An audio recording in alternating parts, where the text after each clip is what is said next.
नमस्कार, मी प्रियंका माझ्या educational information चॅनलमध्ये तुम्हा सर्वांचे पुन्हा एकदा स्वागत करत आहे. आपण या चॅनलवर रोज नवनवीन अभ्यासाविषयी माहिती घेत असतो. त्यामध्ये मी काही शॉर्टसुद्धा अपलोड करत असते.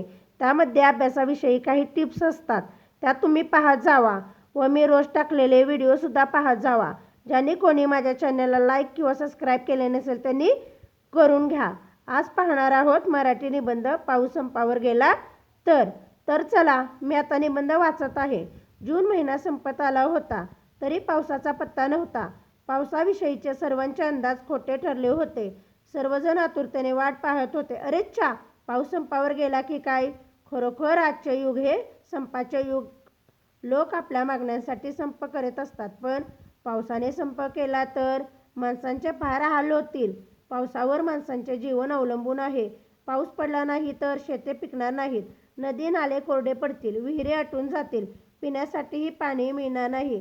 जमिनीला भेगा पडतील, झाडेही सुकून जातील, रोगराई पसरेल आणि सारी सृष्टी संकटात येईल.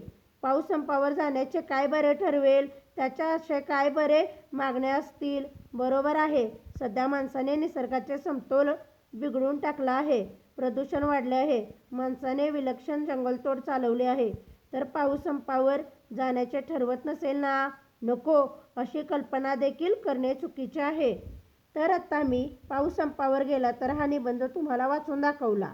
तर तो तुम्हाला कसा वाटला तो मला नक्की कमेंट्स करून सांगा आणि माझ्या चॅनलला सबस्क्राईब करा. धन्यवाद.